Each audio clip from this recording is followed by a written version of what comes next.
يا أيها الذين آمنوا إذا نودي للصلاة من يوم الجمعة فاسعوا إلى ذكر الله وذروا البيع ذلكم خير لكم إن كنتم تعلمون. الله أكبر الله أكبر.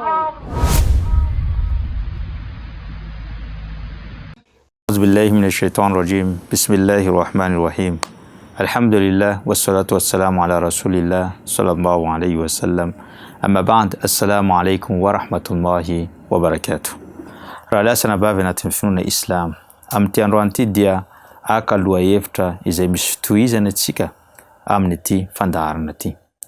Ny lohahevitra dia antsoina hoe ad-du'a, ny fangatahana, fitalaovana ary ihany koa fangatanao amin'ny Allah, ireo etaetaponao, ireo fanirianao, ny zavatra manahiranao mba hisorony Allah subhanahu wa ta'ala aminao, ary ihany koa ny fanirianao, ny tanjonao apetrakanao eo antreny Allah subhanahu wa ta'ala, ary amin'ny alalan'ny doa no motera anosehanao an'izany zavatra anankiray izany. Ka amin'ity andro an'ity inshallah i doa no lohahevitra izay ho resadresantsika. Mety anontany antsika hoe fa maninona ary antsika no hangataka amin'ny Allah subhanahu wa ta'ala? Fa maninona ary antsika hitodoha amin'ny Allah subhanahu wa ta'ala? Fa maninona antsika hitalao amin'ny tompo Allah subhanahu wa ta'ala? Tadio raha lasa nabavy anatin'ny finoana Islam fa efa tompo Allah mihitsy nanamboatra antsika no nilaza ao anatin'ny Qur'an manao hoe ya ayyuhan nas antumul fuqara'u ila Allah wallahu huwal ghaniyyul hamid. Hoe nareo zanak'olombelona, ianareo dia mahantra eo anatreny Allah, ary tompo Allah no manan-karena, manana ny ampy, tsy mangataka ary tsy miankin-doha amin'ny hafa. Ny olombelona raha lasa nabavy anatin'ny finoana Islam na dia manan-karena tahaka ny ahoana fa tsy mahavita tena. Ny olombelona tadidio fa rehefa tena misy ny manahirana azy, ny mampiasa loha azy, ny zavatra tena manaikitra ny fiainany, dia na dia manan-karena na dia manana ny maizy azy fa tsy maintsy miverina izy ary mangetaeta izy miverina amin'izany tompo Allah subhanahu wa ta'ala izany. Ary zay misy no andrasany Allah subhanahu wa ta'ala amintsika rehetra.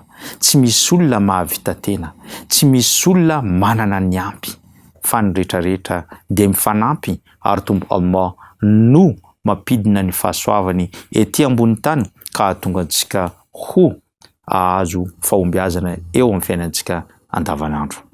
Ray andro nisy olona tonga teo anatreny mpaminany sallallahu alaihi wasallam. Dia nanontany izy manao hoe ory mpaminany, moa ve tompo Allah subhanahu wa ta'ala io lavitra be ka hahatonga zay rehefa anao doa hiantsoantso mafy, sa izy io akaiky anay ka hahatonga zay anao doa dia tsy hiteny, tsy hamoaka feo mihitsy? Rehefa nanontany an'izany io sahaba anankiray io dia tsy namaly mpaminany sallallahu alaihi wasallam. Rehefa tsy namaly izy dia afaka minitra vitsy dia nampidininy Allah subhanahu wa ta'ala Jibril alayhi salam nitondra ilay andeha teny masina manao hoe wa idha sa'alaka ibadi anni fa inni qarib ujibu da'wata ad-da'i idha da'an. Rehefa manontany anao ireo mpanompoka hoy Allah subhanahu wa ta'ala tamin'ny mpaminany sallallahu alaihi wasallam momba ay, dia lazao amin'izy ireo fa zao dia akaiky ary akaiky azy ireo, ary vonona hoy Allah subhanahu wa ta'ala hamaly ny hataky n'ireo olona izay mangataka aty amiko. Dika izany raha lasa nabavy anatin'ny finoana Islam fa ny condition na fepetra tokana izay angatany Allah, condition hamaliany Allah subhanahu wa ta'ala ny doa zay ataonao dia tsy inona akory fa ny fangatanao aminy, fitsangananao fa hoe anao angataka amin'izany tompo Allah subhanahu wa ta'ala izany. Ary mbola niteny tompo Allah subhanahu wa ta'ala ao anatin'ny Qur'an manao hoe ud'uni astajib lakum, mangata amiko ianareo hoy Allah subhanahu wa ta'ala fa vonona hamaly ny hataka anareo ny tenako. Midika zany fa ianao repino Islam amin'ity volana Ramadan ity mitodia amin'ny Allah subhanahu wa ta'ala. Tsy misy olona tsy misy problème eto ambony tany, tsy misy olona tsy misy zava-manahirana azy eto ambony tany, fa ny fitodianao amin'ny Allah no anisany antony lehibe ary antony voalohany hamaly ny sy hama an'izany problème izay mahazo anao. Ratsika aka tantarany mpaminà Noho alayhi salam. Rehefa nalefany Allah subhanahu wa ta'ala izy dia ty ambony tany mandritra ny arivo taona latsaka 50 fotsiny. Tamin'izay fotoan'izay niantso ny olona ka nisy ny nanaiky ny finoana zay ny hoe misy ireo nitsipaka ary ny ankamaroan'ireo no nitsipaka tamin'izany fotoan'izany. Fa rehefa nandeha ny andro, nandeha ny volana dia natsapa tena mpaminà Noho alayhi salam fa resy tanteraka ka niantso ny Allah, nitalao tamin'ny Allah subhanahu wa ta'ala dia tantaray ny boky masina Qur'an al-Karim zany manao hoe fadaa rabbahu anni maghlubun fantasir. Rehefa niantso ny tompony izy ka niteny manao hoe tompo zao dia resy tanteraka manoloana an'ireto vahoako. Dia teo no valiny Allah subhanahu wa ta'ala fa fatahna abwaba as-samai bima'in munhamir. Dia nosikafany Allah subhanahu wa ta'ala ny lanitra ka niraradraraka ny orana ka lasa safotrano voa ireo vahoakany mpaminà Noho alayhi salam. Zany manambarantsika fa amin'ny andro sarotra aminao mahatsapa fa hoe resy mitodia amin'ny Allah subhanahu wa ta'ala. Tahaka an'izany ihany koa mpaminany Zakaria alayhi salam. Indraindray moa anao mieritreritra fa hoe misy zavatra impossible intsony eo amin'ny fiainanao. Fa jereo tantarany mpaminany Zakaria. Mpaminany Zakaria dia anisany tsy niteraka ny vadiny, momba ny vadiny fa noho ny fitalaovany mpaminany Zakaria, noho ny fatokisana ny Allah subhanahu wa ta'ala fa tompo Allah dia mamaha ny olana rehetra. Tompo Allah manome zavatra zay tsy eritreretinao akory eo amin'ny fiainanao. Kan teny izy tamin'ny Allah subhanahu wa ta'ala Rabbi la tadharni fardan wa anta arhamur rahimin.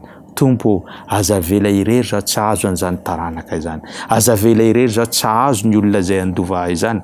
Dia nitenen'ny Allah subhanahu wa ta'ala manao hoe fastajabna lahu, nivalinay izany mpaminany Zakaria izany, wa wahabna lahu Yahya wa aslahna lahu zawja. Ary nomena taranaka izy antsoina hoe Yahya ary nisitranay ny vadiny ka navita niteraka fahasoavana lehibe zany. Ka ho anao rehetra, ho antsika rehetra mpino Islam mandritra nyty volana Ramadan anisan'ny volana anankiray hamaliny Allah subhanahu wa ta'ala ny doantsika. Aza mitsahatra anao na dia zavatra zay mety hitanao impossible dia angatao amin'ny Allah. Afa-tsy zavatra anankiray ihany no tsy azonao angatana amin'ny Allah ary tsy ho valiny Allah zany hoe mangataka anao mba tsy ho faty mihitsy.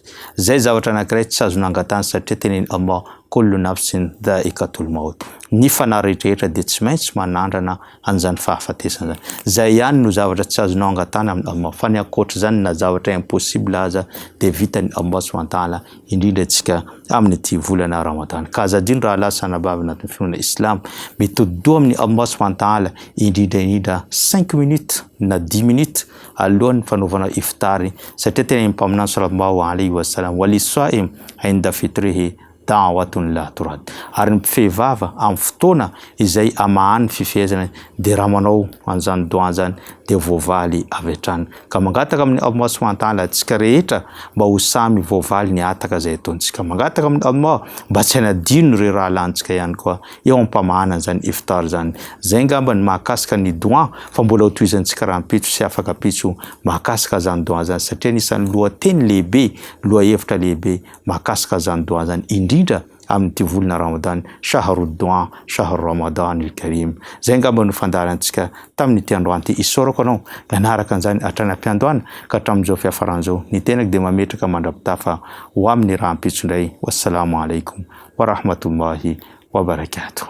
يا أيها الذين آمنوا إذا نودي للصلاة من يوم الجمعة فاسعوا إلى ذكر الله وذروا البيع ذلكم خير لكم إن كنتم تعلمون. الله أكبر.